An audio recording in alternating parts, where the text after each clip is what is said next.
বিশ্বনবী মুহাম্মদুর রাসূলুল্লাহ সাল্লাল্লাহু আলাইহি ওয়াসাল্লাম ইরশাদ করেন, যে ব্যক্তি সকাল বেলা 3 বার তেলাওয়াত করবে আউযু বিল্লাহিস সামিউল আলিম মিনাশ শাইতানির রাজিম, এরপরে সূরা হাশরের শেষ 3টি আয়াত তেলাওয়াত করবে, রব্বুল আলামিন ওই ব্যক্তির জন্য 70,000 ফেরেশতা নিয়োগ দিবেন যারা সারা দিন ওই লোকের জন্য মাগফিরাতের দোয়া করবে।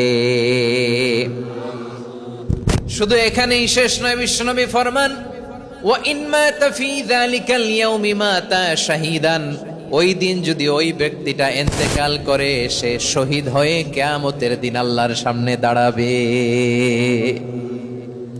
সকালবেলা যদি পড়েন 3 বার আউযু বিল্লাহিস সামিউল আলিম মিনাশ শাইতানির রাজিম 3 বার পড়ে সূরা হাশরের শেষ 3 আয়াত যদি তেলাওয়াত করেন, তাহলে আপনার জন্য আল্লাহ তাআলা 70,000 ফেরেশতা নিয়োগ করবে।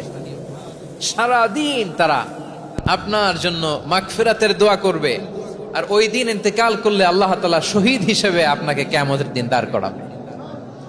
সুবহানাল্লাহ, এত আস্তে। আবার সন্ধ্যাবেলায় যদি পড়েন, সারা রাতের জন্য 70,000 ফেরেশতা মাগফিরাতের দোয়া করবে। ওই রাতে মারা গেলে শাহাদাতের মৃত্যু নসিব হয়ে যাবে। এজন্য এই দোয়াটা পড়ার দরকার আছে না নাই? আযকারুস সাবাহি ওয়াল মাসা, সকাল সন্ধ্যার যে জিকির, এই জিকিরের অন্তর্ভুক্ত করে নেবেন এই ওয়াজিফাটা। যে হাদিসটা বর্ণনা করলাম সুনানে তিরমিজির হাদিস, যদিও হাদিসটা সনদের দিক থেকে দাঈফ, কিন্তু মুহাদ্দিসিন ইকরাম বলেছেন যেহেতু এটা ফাজাইলুল আমালের হাদিস, এটা পড়ার ক্ষেত্রে কোনো নিষেধাজ্ঞা নাই, এটা পড়া যাবে। তো সকাল সন্ধ্যা যদি সুযোগ হয় এই ওয়াজিফাটা যেন আমরা পড়ি। এই 3টি আয়াতের ভেতরে আল্লাহ তাআলা তার 14টি গুণবাচক নাম উল্লেখ করে দিয়েছেন। কয়টি? আওয়াজ করে বলেন তো, যারা শুনতে পেয়েছেন বলেন। এই 3টি আয়াতের মধ্যে আল্লাহর কয়টি সুন্দর সুন্দর গুণবাচক নাম আছে বলেন তো?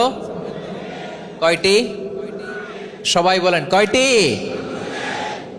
14টি গুণবাচক নাম, চমৎকার চমৎকার নাম। যে নামগুলো যদি আমরা আজকে পড়ি, শুনি, জানি, আল্লাহ তাআলা সম্পর্কে ব্যাপক ধারণা, ইন ডেপথ, আমার রব সম্পর্কে ইন ডেপথ নলেজ নিয়ে আজকে আমরা ফিরতে পারবো ইনশাআল্লাহ। বলেন সবাই। আসুন আমরা আল্লাহ তাআলার এই চমৎকার চমৎকার 14টি নামের ব্যাখ্যা বিশ্লেষণ আজকের এই তাফসীর ময়দান থেকে জানি। প্রিয় ভাইয়েরা, আল্লাহর অনেক সুন্দর সুন্দর নাম আছে। আমাদের উচিত এই নামগুলো দিয়ে আল্লাহকে ডাকা। ভাই, তোমরা যদি ড্রোন একেবারে আমার মাথার সামনে নিয়ে আসো তাইলে হবে? একটা নিরাপদ দূরত্বে রাখতে হবে, এই ড্রোনের সাউন্ড যেন আমি না পাই। সেফ জোনে থাকতে হবে, দূরে থাকো। সম্মানিত ভাইয়েরা, আল্লাহ তাআলার চমৎকার চমৎকার অনেক নাম আছে যেগুলো আল্লাহ তাআলা কোরআনে উল্লেখ করেছেন। আল্লাহর আসল নাম হচ্ছে আল্লাহ। আসল নাম কি? সবাই বলুন, আসল নাম কি? কি মাঝখানে কি সমস্যা? এই ভাই যদি না দাঁড়ায়, ওই যে মহিলা প্যান্ডেলের বোনরা তো দেখবে না। ভাই আপনি একটু বসেন, মাঝে মাঝে একটু দাঁড়াবেন। ঠিক আছে, ঠিক আছে, হ্যাঁ হয়েছে। আল্লাহ তাআলার আসল নাম হচ্ছে আল্লাহ। আওয়াজ করে আল্লাহর একটা ডাক দেন, বলেন আল্লাহ। মন থেকে, হৃদয়ের গহীন থেকে, হৃদয় নিংড়ানো মনের সবটুকুন ভালোবাসাকে উজাড় করে দিয়ে আল্লাহর নামটা জপেন তো, পড়েন তো আল্লাহ। কেমন লাগে? ভালো লাগে? এর চেয়ে সুন্দর মধুমাখা নাম, জাদুমাখা নাম আর আছে? 2-1 বলছে নাই। আওয়াজ করে বলেন, এর চেয়ে সুন্দর নাম আর আছে?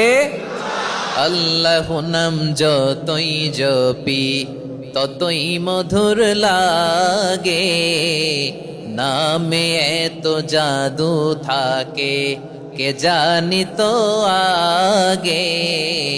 আল্লাহু নাম যতই জপি, ও নাম জপে প্রিয়তম, ও নামে জপে মজনু সম, ওই নামে পাপিয়া গাহে হৃদয়ে গোলাপে বাগে। আল্লাহু নাম যতই জপি। আল্লাহু আকবার। এত মধুর নাম আর দ্বিতীয়টা নাই। যতই জপি ততই ভাল লাগে, ঠিক কিনা বলেন? এজন্য রব্বুল আলামিন বলেন, ওয়ালিল্লাহিল আসমাউল হুসনা ফাদউহু বিহা ওয়া যারুল্লাযীনা ইউলহিদুনা ফি আসমাই সায়ুজজাউনা মা কানু ইয়ামালুন।